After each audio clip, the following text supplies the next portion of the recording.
But they never dropped their guard, and it was mighty hard for Charlie to disturb the peace.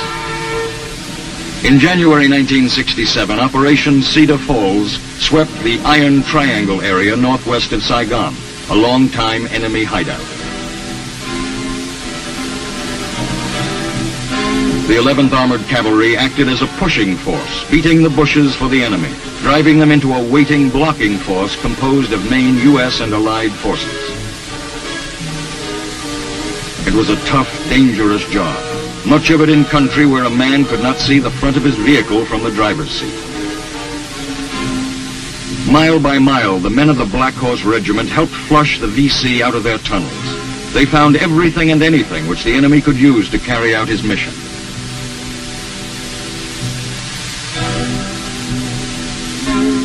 No road was safe from VC booby traps. Here, a hole to trap our vehicles with a path left for the enemy to use. The answer to this one, beat a new path and move on. The operation was an unqualified success. Documents captured from the enemy attested to the hardships they had suffered as the armored units closed in. Then came the Rice Bowl country.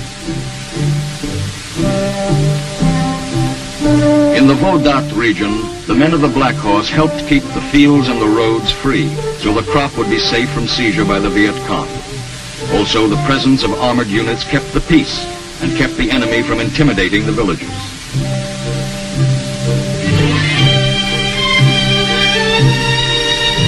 Bridges launched by armored vehicles were often laid down to keep traffic flowing.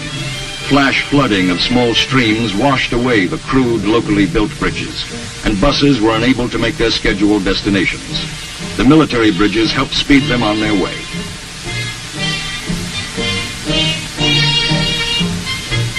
The prime purpose of road and highway upkeep, however, was to keep the region open for the fluent movement of military convoys.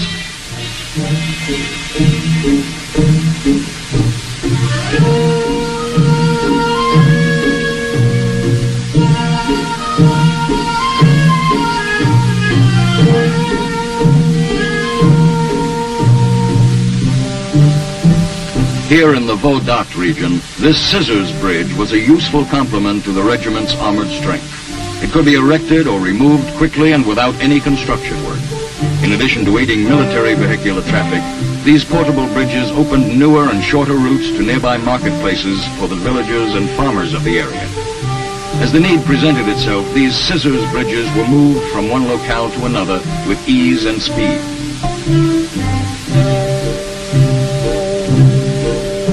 In the province of Tai Ninh, along the Cambodian border in the country called the Elephant's Ear, units of the 11th penetrated into terrain previously considered too rough for vehicles.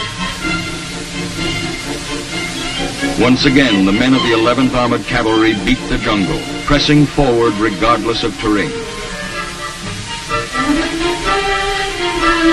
There, in the dense rainforests, they went after the enemy's hiding places.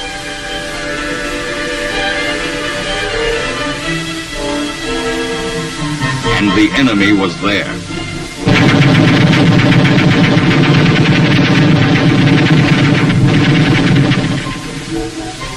Once again, the assigned mission was accomplished.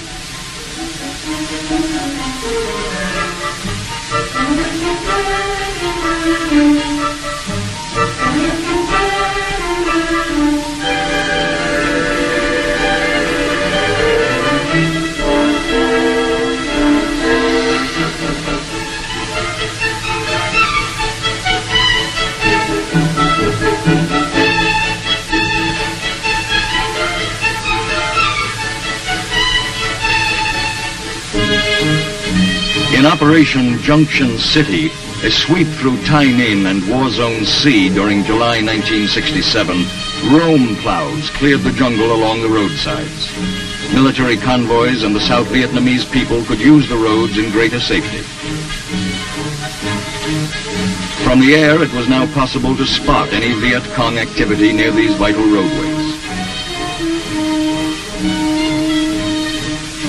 Tanks were used to keep the roads open at strategic points. firing to keep the enemy off balance.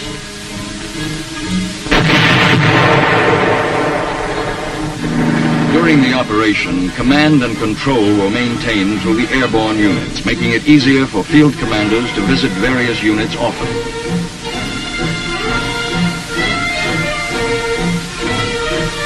The air cavalry troop of the regiment, known as Thunder Horse, had its own helicopter gunships and transports.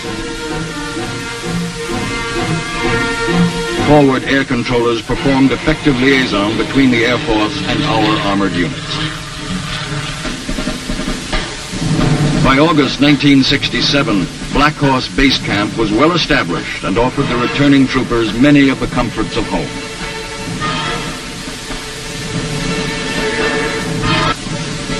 The return to action comes all too soon.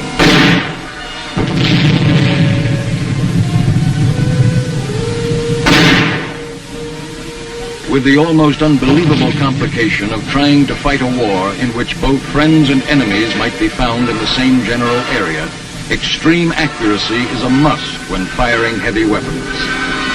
Special weapons like this 4.2-inch mortar mounted in carriers provide additional fire support to the squadrons.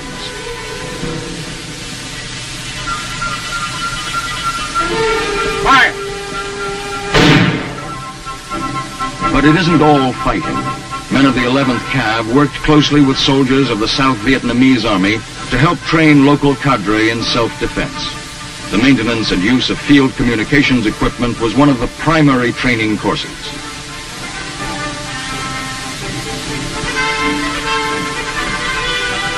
Other instruction included weapons, such as the carbine. Drills for crews serving mortars soon familiarized the Allied soldiers with these weapons. And as we worked with them, the ARVN soldiers gained confidence.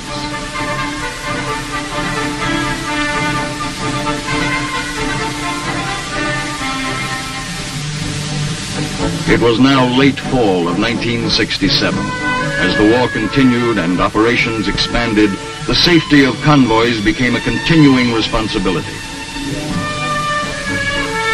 A young security officer of the 3rd Squadron makes sure his men understand their orders and special road instructions. Then the long haul over dirt roads begins. Enemy hijackers waiting to seize this valuable convoy of supplies will call it off when they see the armored units. The Medical Civilian Assistance Program was also guarded against surprise by the 11th Cav, while hundreds of people who had no other medical care were treated. Here, the doctors and medical staff were enabled to care for young and old alike without fear of being interrupted in their work.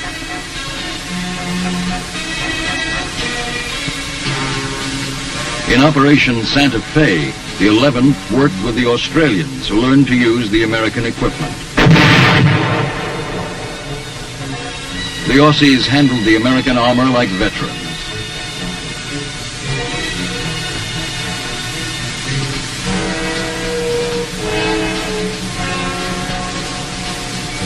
During Operation Santa Fe in Xuan Loc province, the Aussies conducted a large sweeping operation, driving the enemy forces into the waiting trap set up by the armored units of the Black Horse Regiment.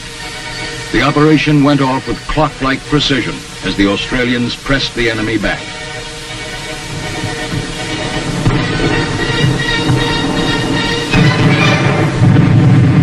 Armored flamethrowers were used to clear tree lines and suspected enemy positions.